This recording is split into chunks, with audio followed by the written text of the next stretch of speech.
Sim. Passamos a palavra ao Dr. Francisco Pinto Balsemão, presidente do European Publishers Council e do Grupo Empresa. Muito bem.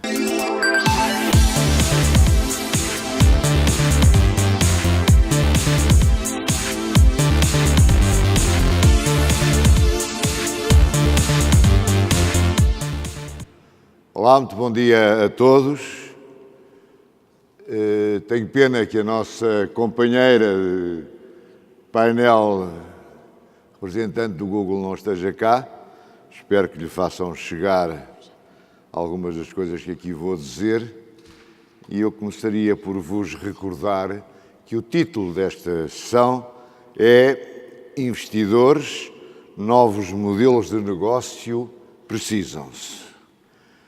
Eu, antes de mais, porque fui convidado como investidor, gostava de vos dizer que não estou aqui como um potencial ou como um recém-chegado interessado em investidor na área dos conteúdos. Estou aqui, e assim interpretei e aceitei com muito prazer o convite que me foi endereçado.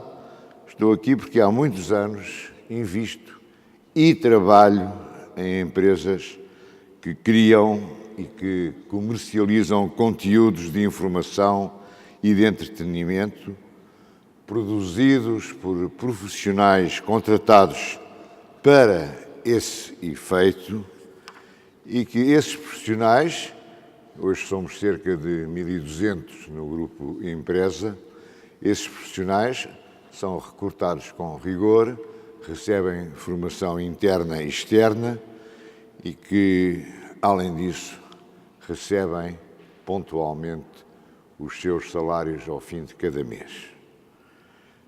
Estarei aqui também porque tenho uma certa carreira europeia, fui há alguns tempos deputado europeu, também fui um dos 5 membros de um high-level group on Future European Audiovisual Policy, presidido pelo então comissário Oreja. Tenho participado como orador em inúmeras iniciativas deste tipo, seja da One, seja do IPI, seja do World Business Dialogue, etc. Além disso, fui durante 9 anos presidente do European Institute for the Media e sou agora há 14 anos presidente do European Publishers Council. E, finalmente, aceitei estar aqui porque sou jornalista há 50 anos, porque acredito na importância do jornalismo profissional e de qualidade para a sobrevivência da democracia. E porque, como explicarei mais adiante, estou preocupado com o futuro do jornalismo perante o que ocorre no alegado Triângulo das Bermudas.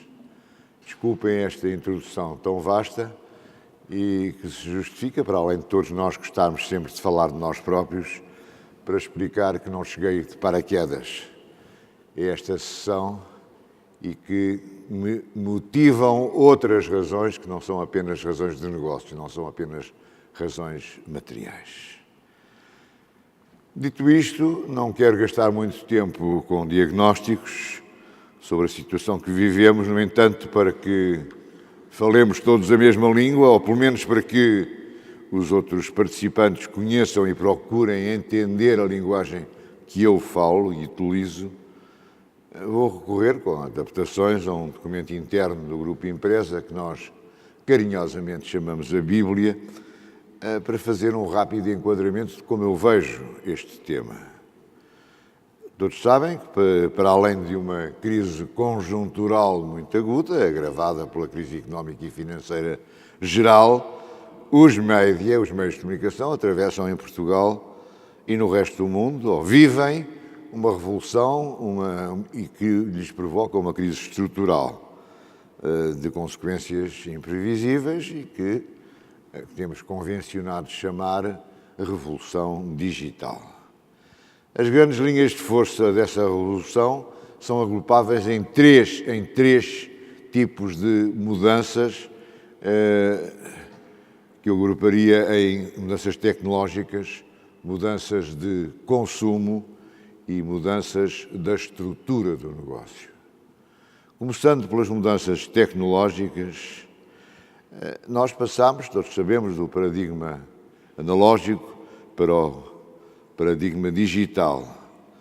Isso significa que passamos, e estamos a passar também, do paradigma da escassez na produção, na distribuição, nos aparelhos, nos devices, passamos para o paradigma da abundância. Significa também que do paradigma do fixo passamos para o paradigma do móvel e que o 4G potencia ainda mais, como sabem melhor do que eu. Passamos do paradigma da tecnologia como competência de suporte, de apoio, para o paradigma da tecnologia como fator crítico de sucesso, quase como objetivo por si próprio. O segundo grupo de mudanças, as mudanças de consumo, e tudo isto afeta o negócio dos média, pode definir-se como o poder crescente dos públicos. Consumo o que quero na plataforma que quero. Isto acentua também a importância das marcas, como consequente fator de ligação entre plataformas. A marca Expresso, por exemplo, é uma marca que não está, neste momento, já confinada a um jornal.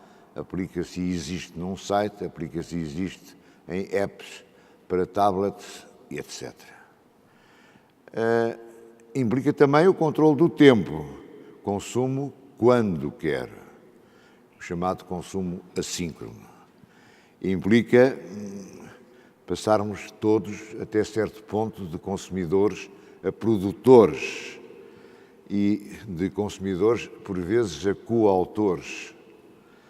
Implica também aquilo que todos nós praticamos em maior ou menor quantidade, talvez até as senhoras com mais eficácia, que é o chamado multitasking, o podemos fazer e usar vários tipos de informação e de produção de informação ao mesmo tempo.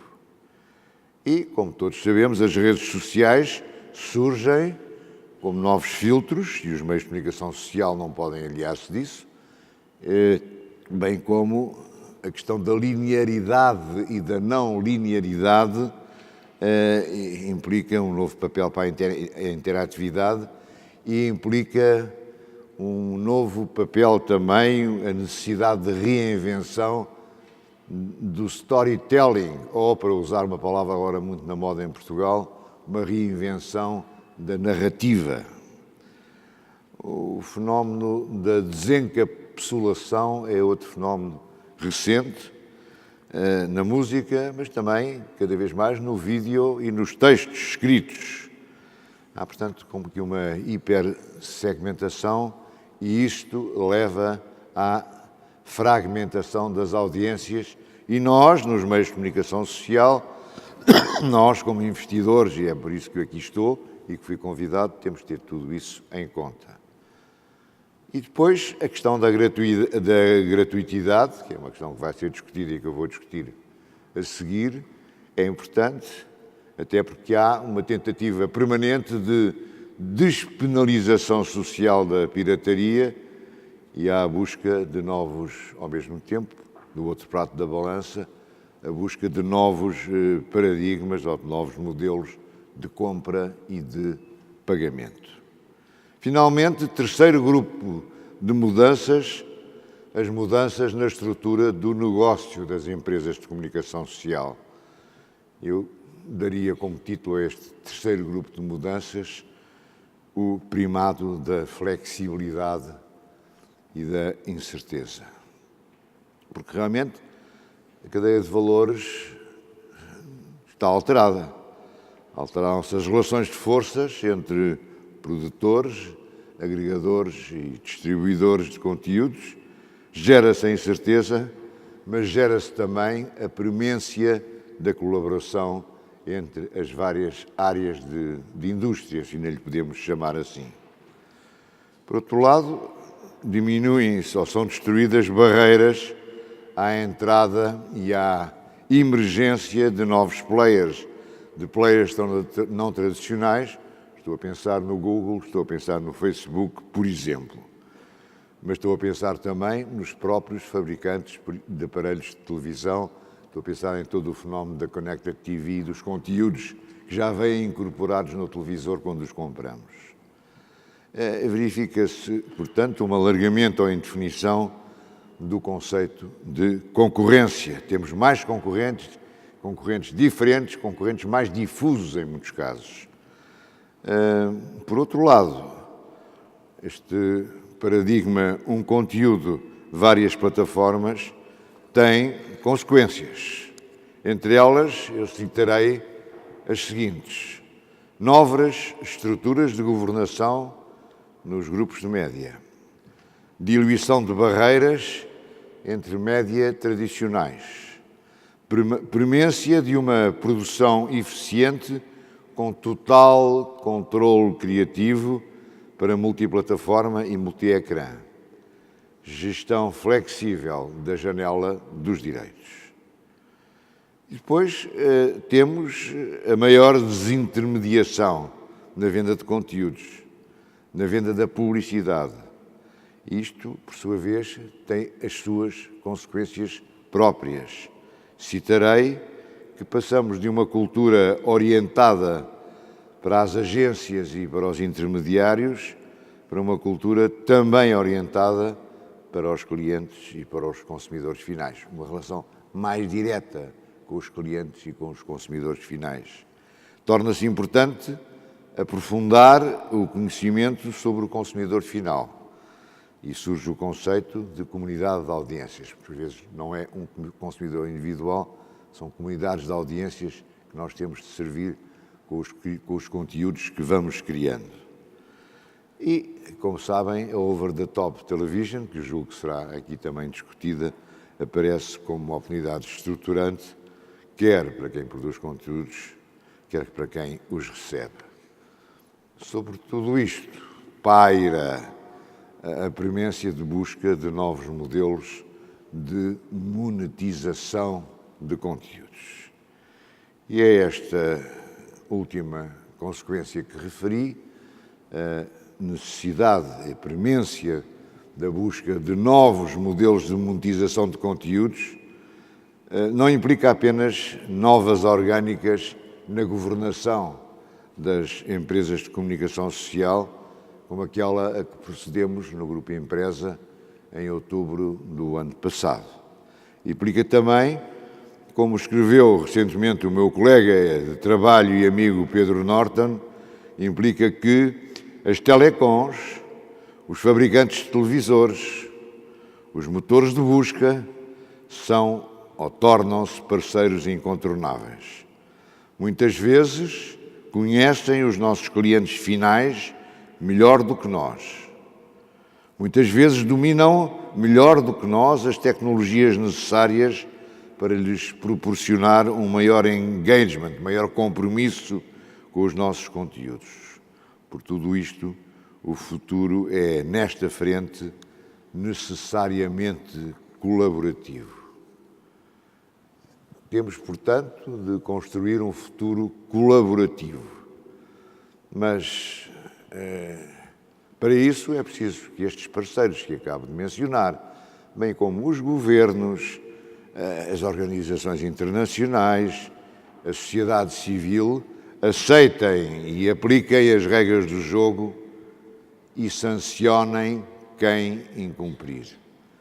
Aceitem e apliquem as regras do jogo e sancionem quem as incumprir. Para as empresas de comunicação social, uma das principais regras deste novo jogo, ou deste jogo, é a que permita a disponibilização e o pagamento de conteúdos profissionais, os tais que produzimos regularmente, os tais que implicam termos profissionais que trabalham para nós e que a quem eu gosto e quero e pago pontualmente os seus salários ao fim do mês. A situação atual, como sabem, é-nos altamente desfavorável. A grande parte dos conteúdos criados pelas empresas de comunicação social e colocados online, seja gratuitamente, seja protegidos por uma paywall, é reutilizada na íntegra ou em fragmentos, em snippets, por empresas com fins lucrativos, sem autorização dos detentores dos respectivos direitos e sem qualquer remuneração. O que pretendemos, portanto, é que a Comissão Europeia, os governos nacionais, apoiem e apliquem soluções que concretizem no mercado os esforços das empresas de comunicação social para serem remuneradas através de licenciamentos por outras formas, pelos respectivos conteúdos em todas as plataformas de distribuição onde esses conteúdos são disponibilizados. Eu diria que o modelo de negócio já existe em alguns setores. A Apple, por exemplo, propôs um modelo de negócio para as apps, para as aplicações pagas, e este modelo foi aceito, com mais ou menos discussões, mais ou menos dificuldades, pelas empresas de média. O mesmo não se pode dizer do Google, que tipicamente agrega conteúdos, textos inteiros ou snippets, de diferentes sites, e muitas vezes dos nossos sites, dos sites dos meios de comunicação social, e coloca anúncios de texto ao lado dos resultados da busca que o utilizador lhe disse para o motor fazer, ou seja, ao lado dos nossos conteúdos. Por outras palavras, os criadores de conteúdos agregados nada recebem, apesar da visualização de parte ou da totalidade de cada conteúdo ser a base da receita do motor de busca. É claro que a luta contra a pirataria em matéria de propriedade intelectual é mais vasta, necessitamos de uma legislação mais punitiva a nível nacional, europeu e mundial. O quadro legal e o quadro regulador têm de ser claro, de modo a acabar com incentivos que ignoram os titulares dos direitos de autor e as opções de licenciamento e criam um número crescente de exceções que se vão sobrepondo à regra. As normas relativas à concorrência são outro aspecto negligenciado que convém sublinhar, assegurando um equilíbrio no poder negocial. Necessitamos de entidades fiscalizadoras que atuem, que fiscalizem mesmo, de tribunais que funcionem, de sanções que sejam eficazes. Mas necessitamos também de colaboração rápida, automática das telecoms e dos ISPs na desativação de sites piratas e dos seus sucedâneos. Agora, a luta contra a pirataria não pode, como é óbvio, basear-se apenas na legislação, na repressão. Tem de haver outras maneiras de criar soluções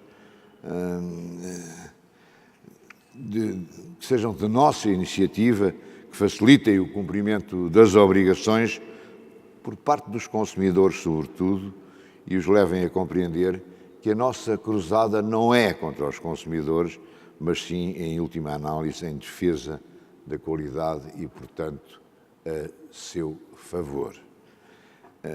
O exemplo da LCC, Linked Content Coalition, é a prova de que é possível caminhar neste sentido no âmbito europeu e, eventualmente, à escala mundial.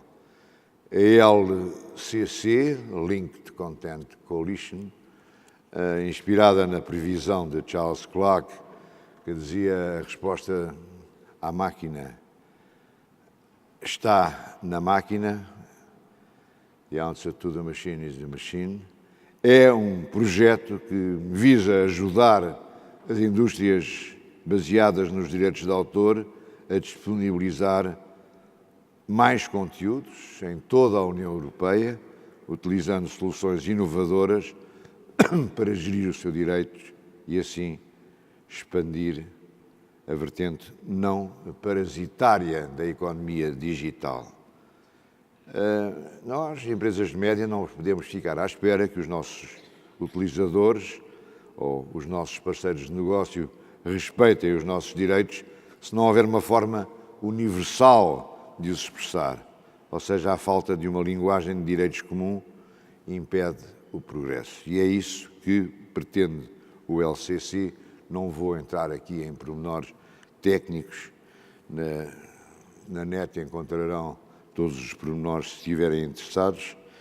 Diria apenas que é um projeto que concebeu meios para estabelecer uma comunicação permanente ou contínua entre os diversos registros de direitos e, através das cadeias de fornecimento, apoiar uma infraestrutura de negociação que seja transversal e que seja fácil, que seja acessível a toda a gente. O projeto está a andar para a frente, já tem um modelo de referência de direitos, já tem um conjunto de princípios de boas práticas e tudo isto vai ser traduzido para formatos legíveis, de máquina para máquina, utilizando as mais recentes normas dos média para expressar termos e condições de utilização e para identificar os detentores de direitos. Por isso, eu diria que nós, os setores criativos, de conteúdos criativos, temos de trabalhar em colaboração com os novos atores do mercado e os agregadores para evitar maiores perturbações no que toca a quem paga e a quem é pago pela criação e distribuição de conteúdos.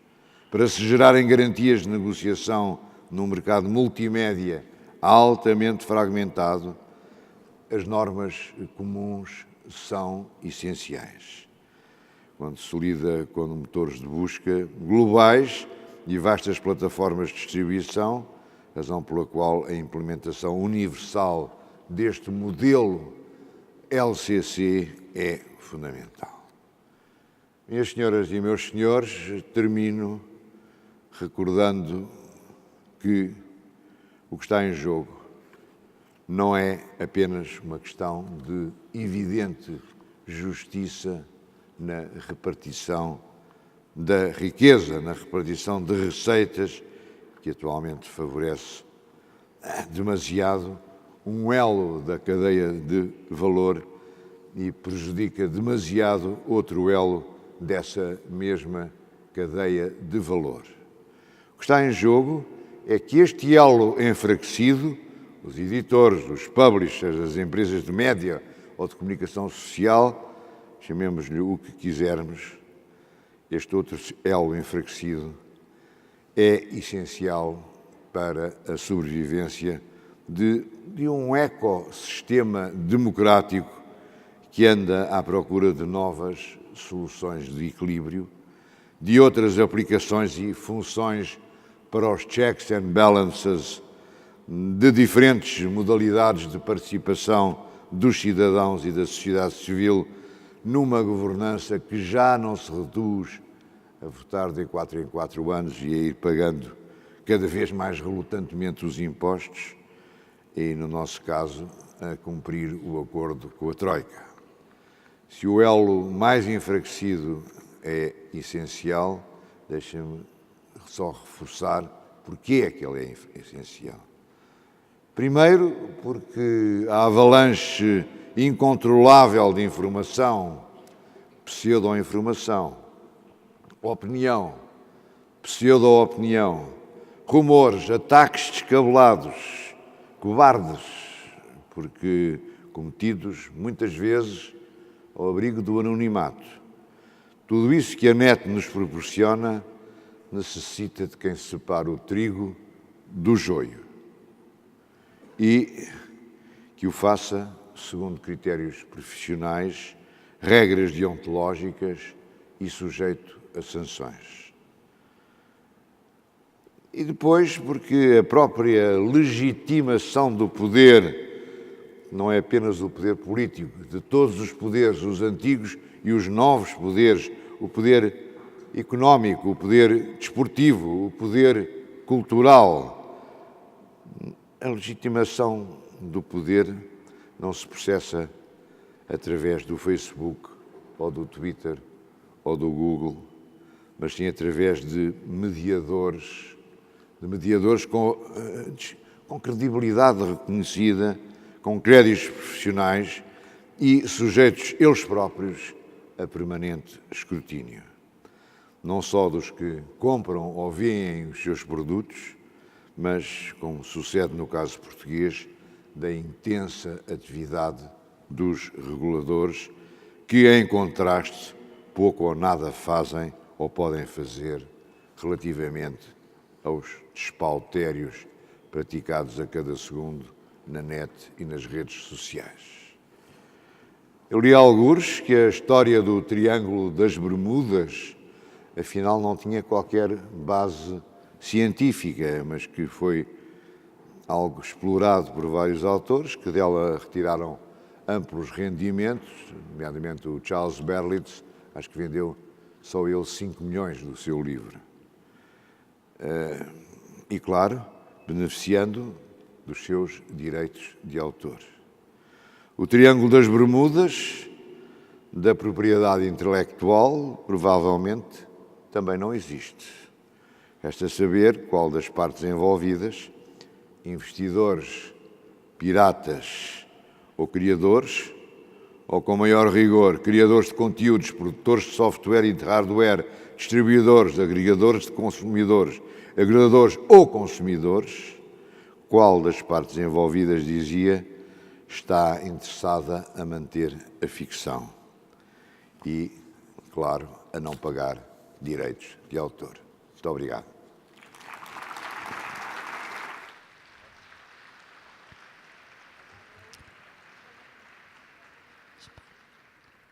Passamos a palavra a Rogério Carapuça, presidente da APDC e presidente da Nova Base.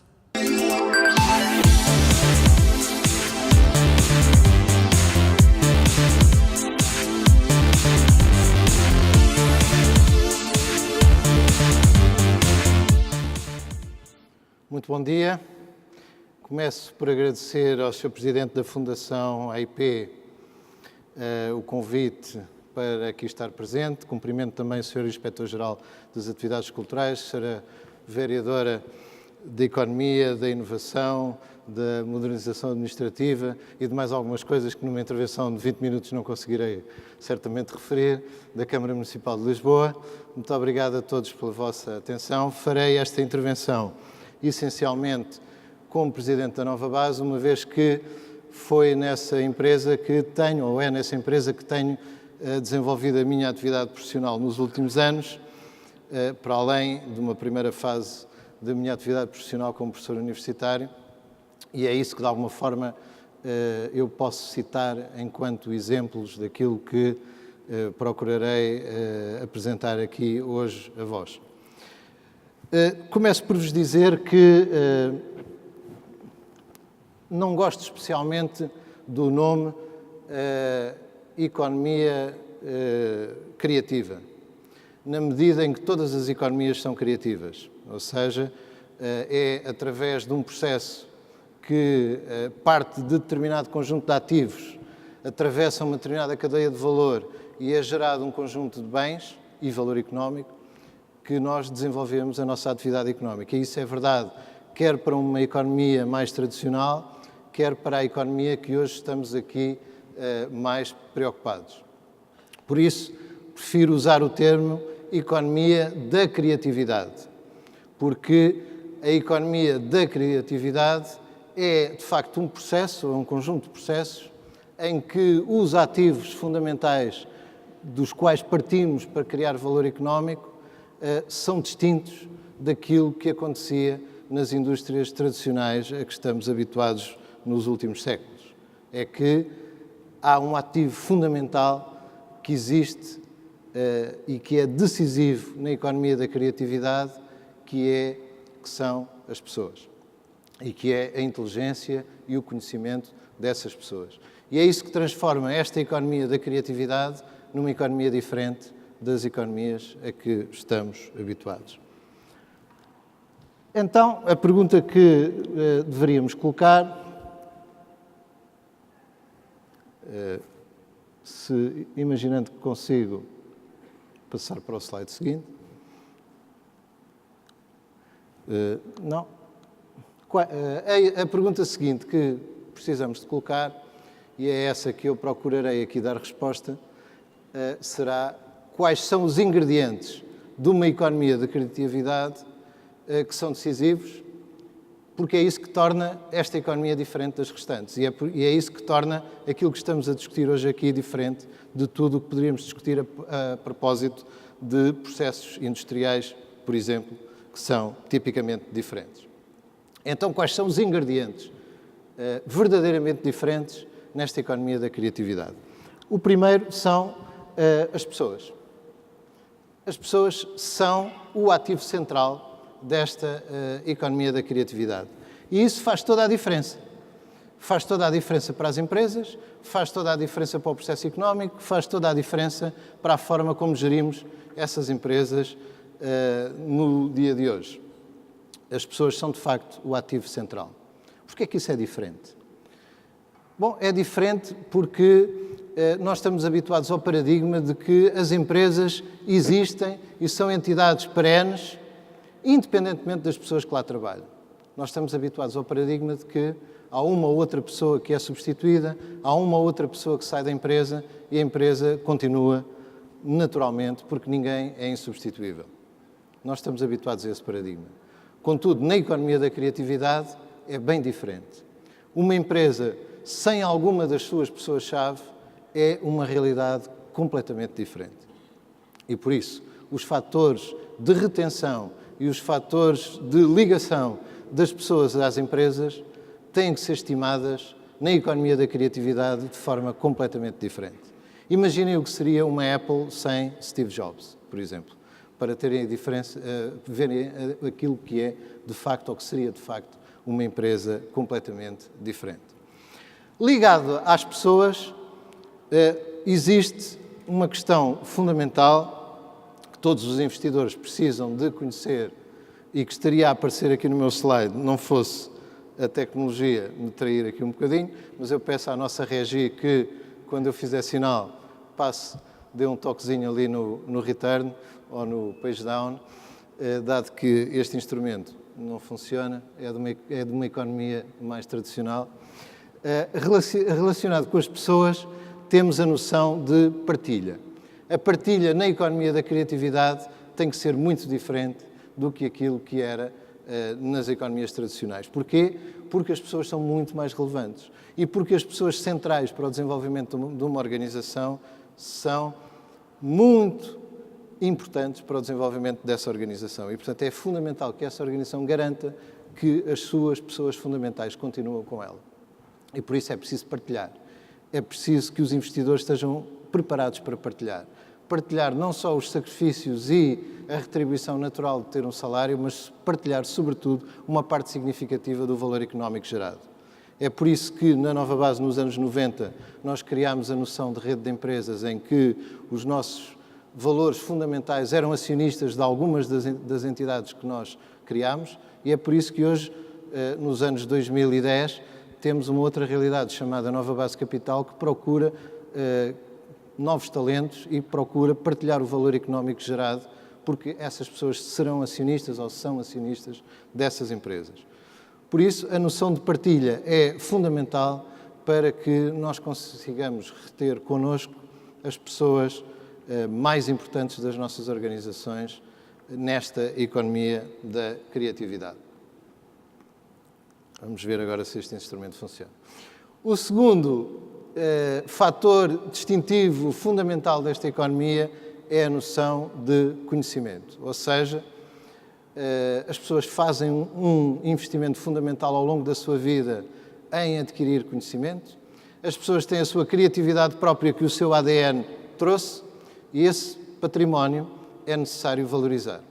E aqui das duas uma. Ou nós acreditamos na noção de propriedade ou não acreditamos na noção de propriedade. Ou acreditamos que a propriedade deve ser respeitada e preservada ou não acreditamos. E não é diferente fazê-lo na economia da criatividade ou noutro paradigma económico qualquer. Roubar um carro é tão grave como roubar uma música, porque estamos a roubar valor económico, desde que nós acreditemos na economia em que a propriedade é um fator fundamental.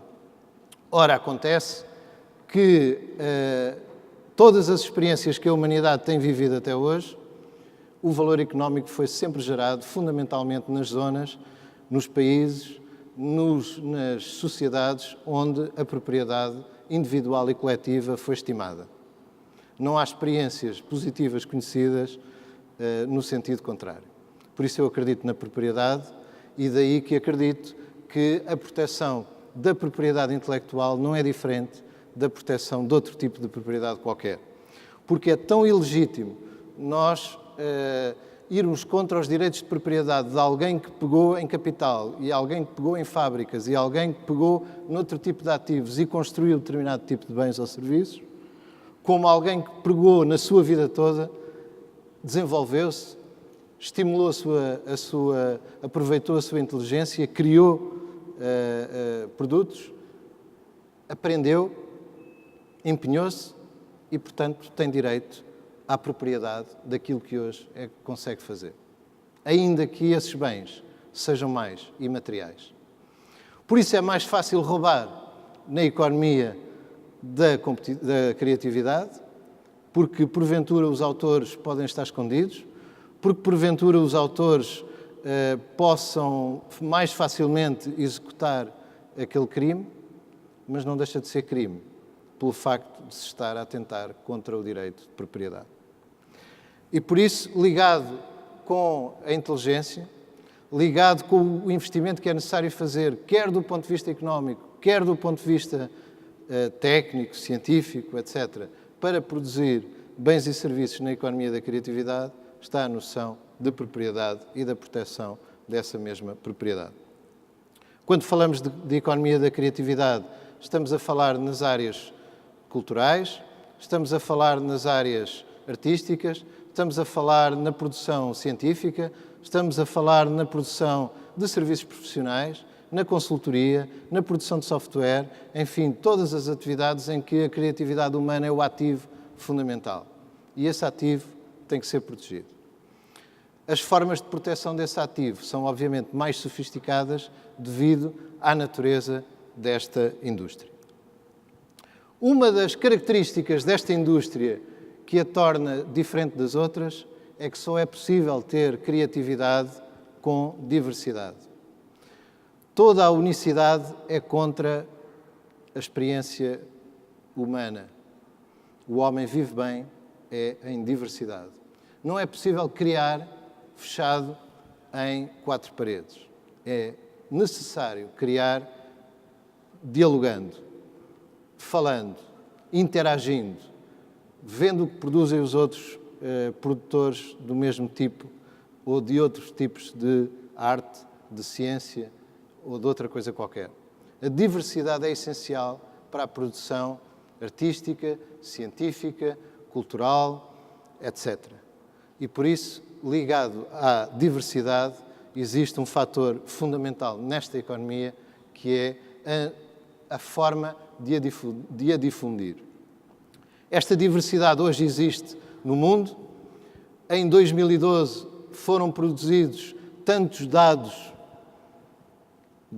não estou a discutir se são conhecimento novo ou não, mas dados brutos, digamos assim, foram produzidos em 2012 tantos dados brutos como nos últimos 5.000 anos da história da humanidade. E esse ritmo vai acelerar nos próximos anos. E por isso a diversidade é enorme e o grande problema é a sua difusão e, sobretudo, a sua escolha. Por isso existe um papel para os motores de busca, um papel decisivo, porque nós não conseguiremos, com a quantidade de informação com que somos bombardeados, não conseguiremos fazer o nosso trabalho, não conseguiremos procurar aquilo que queremos, não conseguiremos procurar outras experiências semelhantes às nossas sem motores de busca cada vez mais sofisticados.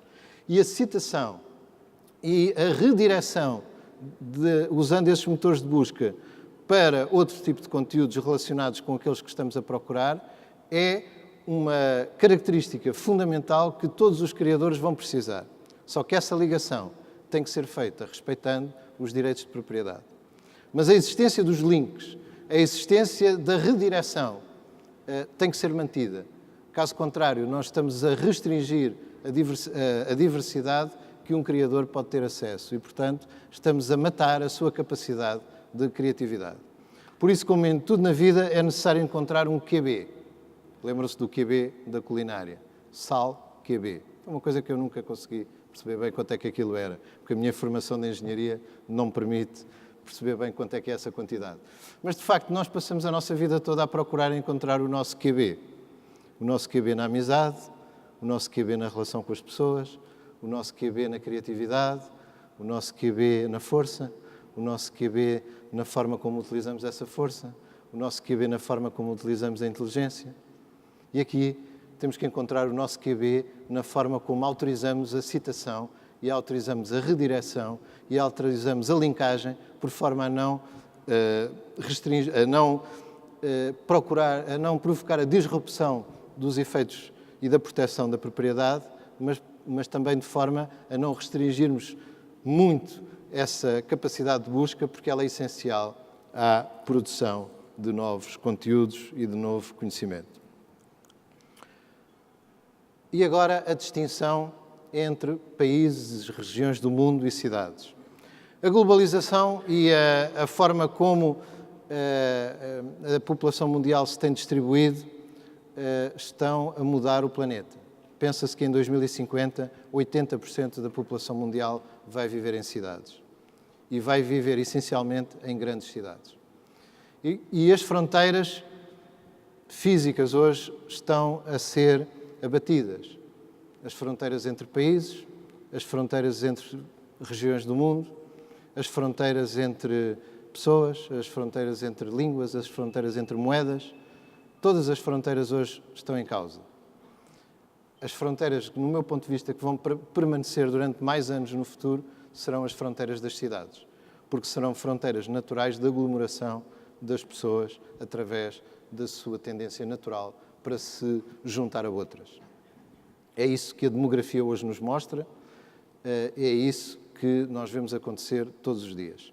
Então, num mundo sem fronteiras, num mundo em que a criatividade é fundamental, os povos vão se distinguir. Porquê?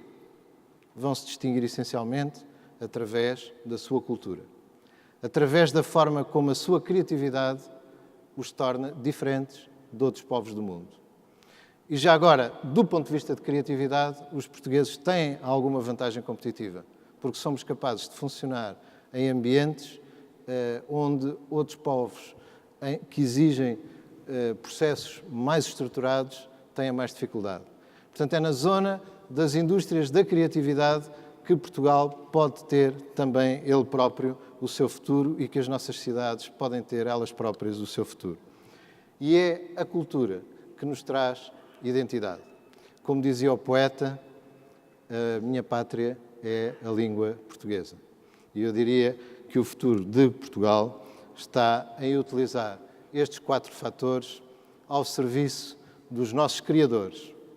Porque hoje em dia Portugal tem bons criadores. Hoje em dia Portugal tem a sua geração mais qualificada de sempre. Hoje em dia Portugal tem uma grande diversidade nas capacidades dessa mesma geração. Nós hoje temos cientistas que em todo o mundo estão a liderar e a participar em equipas de ponta em muitas áreas do conhecimento. Temos criadores ao nível da nossa cultura que são conhecidos internacionalmente, que são cada vez mais internacionais, que são cidadãos do mundo. Temos uma natural predisposição para a diversidade. Os portugueses dão-se bem com qualquer cultura. Foi isso que transformou a nossa epopeia pelo mundo, muito diferente de todas aquelas que outros povos fizeram. E temos uma identidade cultural que temos que preservar. E por isso eu acho que o nosso futuro, o futuro das nossas cidades, o futuro das nossas pessoas, o futuro de Portugal está nas pessoas. Temos sim que os motivar e saber gerir bem e defender a sua propriedade. Muito obrigado.